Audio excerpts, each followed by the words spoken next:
Hello and welcome to the Ben Cotton Podcast, weekly edition. This is episode 9.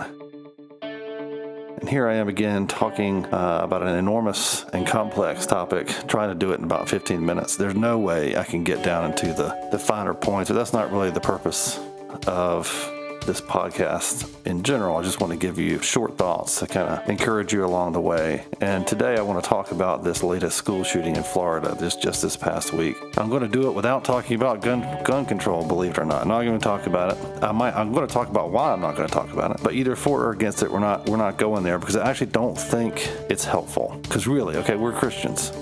I'm a Christian. Most people listening to this podcast are Christians. We have better solutions. We actually really do. And this is where we're going to start. So let's get into it.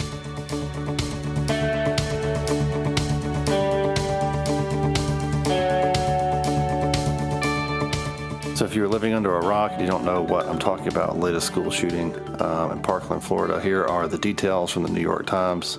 A heavily armed young man barged into his former high school about an hour northwest of Miami on Wednesday, opening fire on terrified students and teachers and leaving a death toll of 17 that could rise even higher, the authorities said. And I think by now it has. Students huddled in horror in their classrooms, with some of them training their cell phones on the carnage, capturing sprawled bodies, screams, and gunfire that began with a few shots and then continued with more and more. The dead included students and adults, some of whom were shot outside the school and others inside the sprawling 3-story building. The gunman was identified as Nicholas Cruz, a 19-year-old who has been expelled from the school, the authorities said. He began his shooting rampage outside Marjorie Stoneman Douglas High School in this suburban neighborhood shortly after dismissal time around 2:40 p.m. He then made his way inside and proceeded down hallways he knew well, firing at students and teachers who were scurrying for cover, the authorities said. Oh my God, one student yelled over and over in one video circulating on social media as more than 40 gunshots boomed in the background. By the end of the rampage, Mr. Cruz had killed 12 people inside the school and 3 outside it, including someone standing on a street corner. Broward County Sheriff Scott Israel said 2 more victims died of their injuries in local hospitals. The aftermath at the school was an eerie shrine, with chairs upended, a computer screen shattered with bullet holes, and floors stained with blood.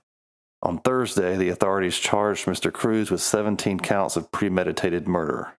This is catastrophic, said Sheriff Israel, who has 3 children who graduated from the high school. There really are no words. Mr. Cruz was arrested in Coral Springs, a neighboring city a couple miles from the school, about an hour after fleeing the scene, the authorities said.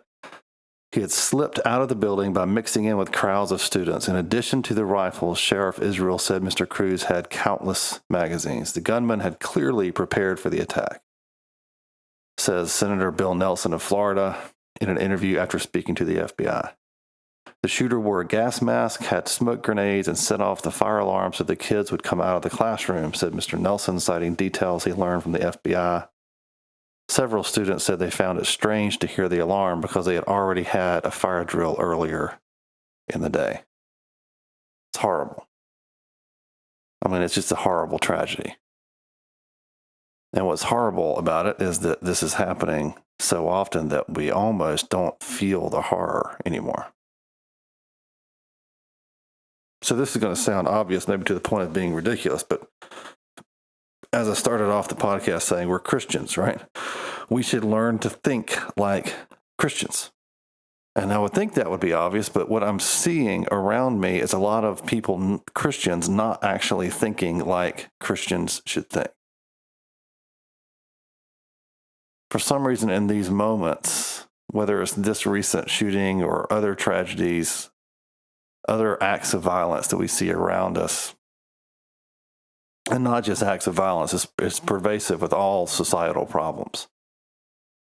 Christians don't tend to think like Christians. Instead, they think like the world. They think like politicians. So they take to social media and start regurgitating all the old man-made diagnoses and solutions. And it's about as helpful as acid reflux. It's not helpful.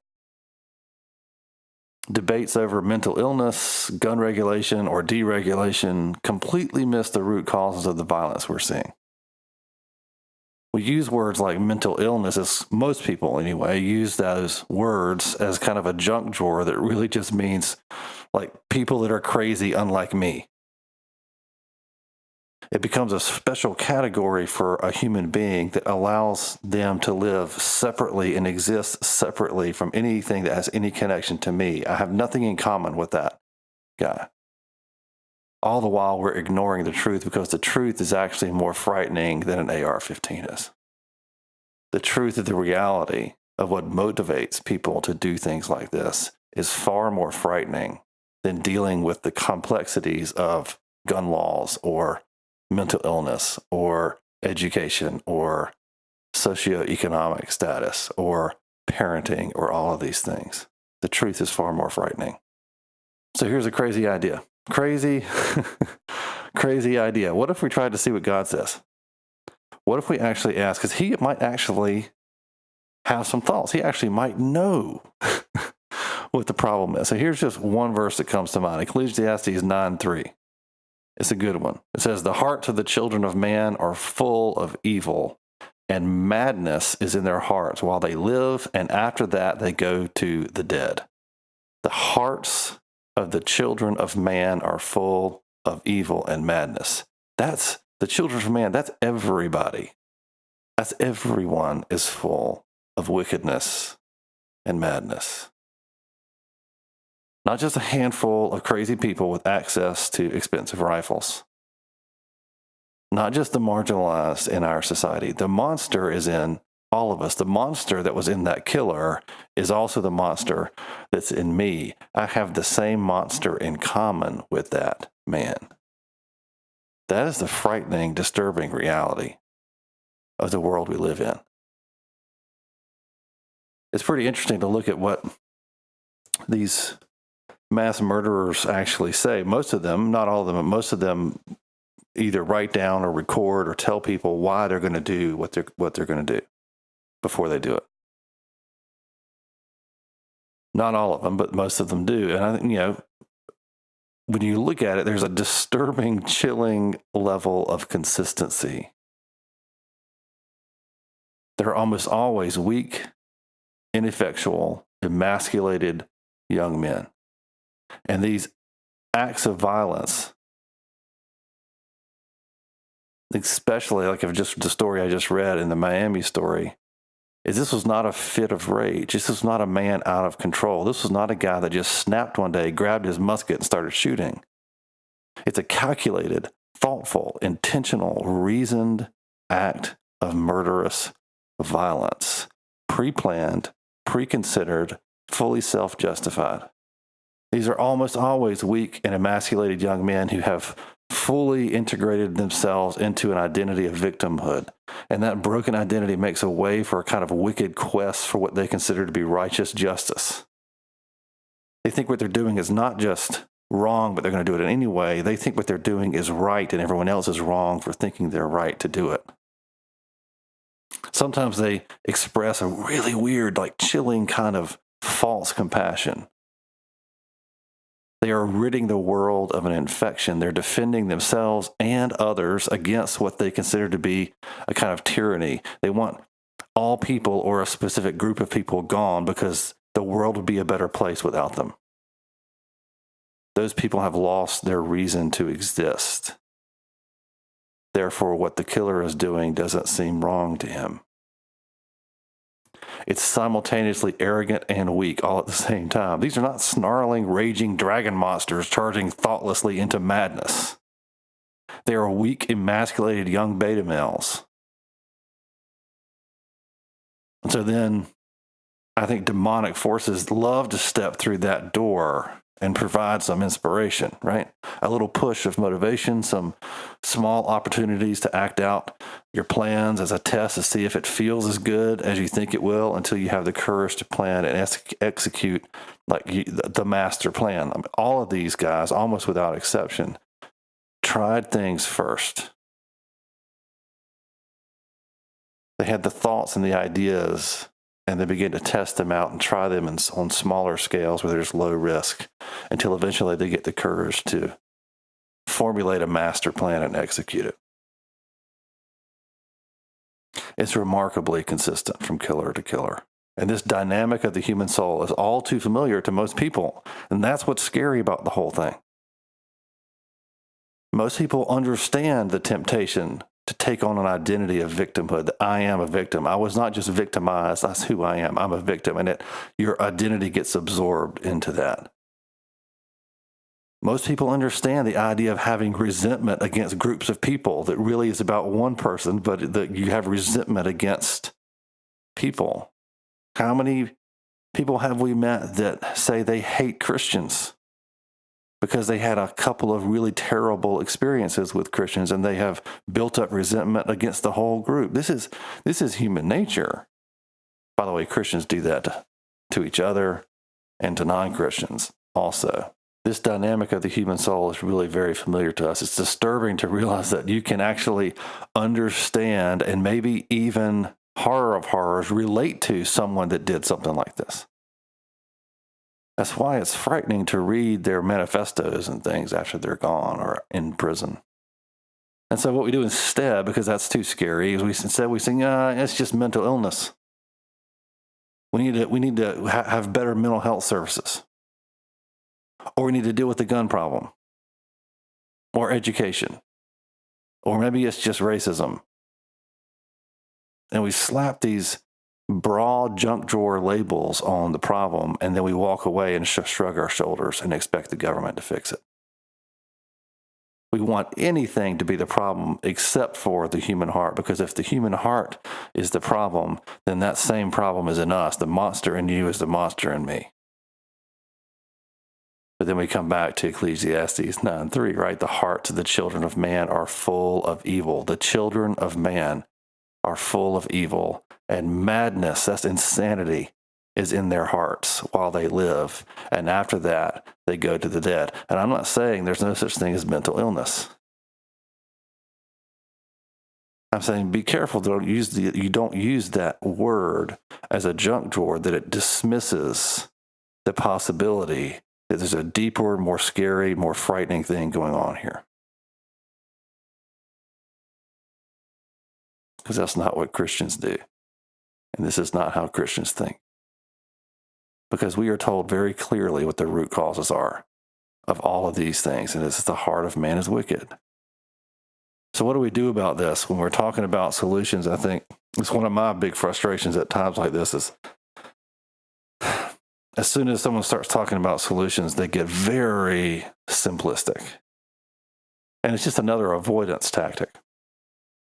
Because it's enormously tempting to just be overly simplistic, right? It's another way to just avoid the mirror that these kind of events are. And we refuse to do that. I'm not going to do that here.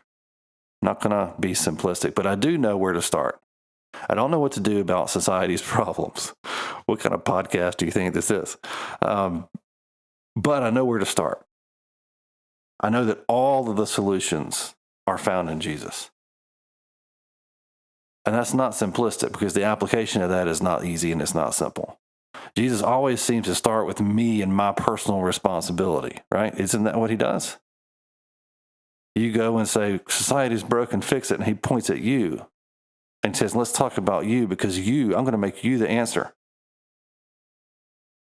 Jesus always seems to start with me and personal responsibility. He says, Ben, you feel like a victim, so let me show you how to be a victim. I was broken and rejected like you can't even fathom, but I was never a victim. So you just take a simple issue like that victim identity, and you look at Jesus and you say, oh, wait a minute.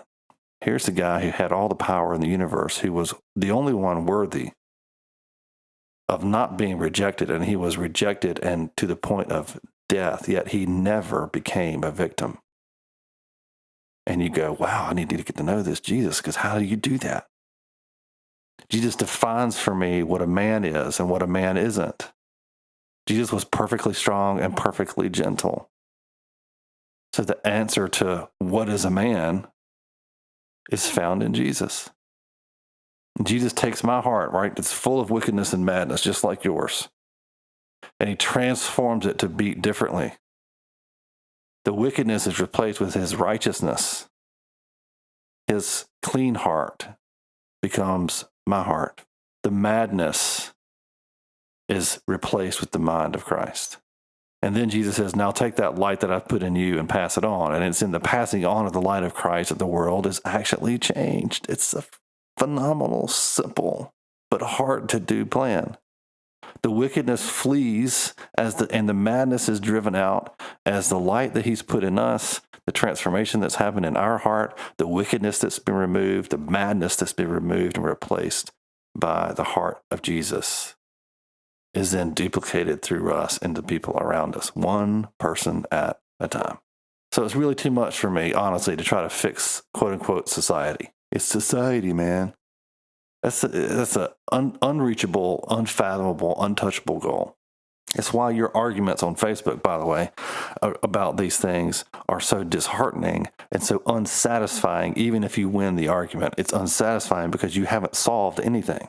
All you've done is talk about society and nothing has changed.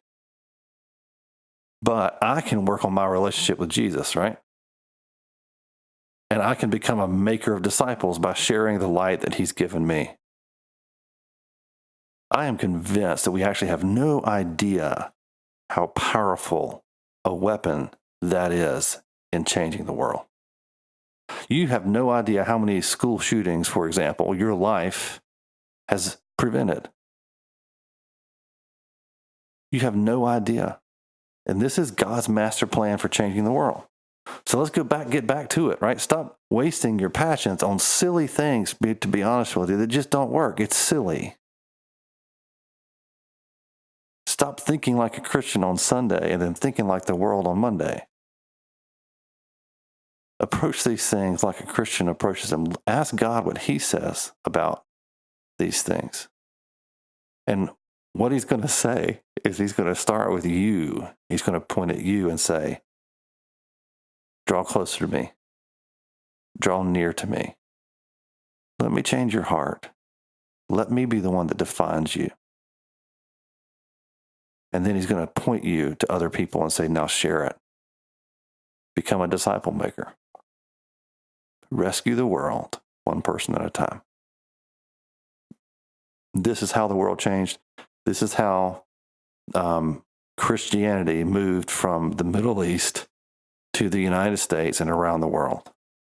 This is how that happened, one person at a time. It is enormously powerful when you start to think about the exponential change that happens when we simply engage with Jesus ourselves and stop living in this bubble of disconnection, thinking, oh, I'm not as bad as fill in the blank. The truth is, you are. Without Jesus, you are. So let's get to work. Let's get to work. Let's solve this problem by just being Christians. All right, I hope that encourages you, maybe convicts you. I hope it wasn't too intense today. God bless you. Have a great week. We'll see you next time.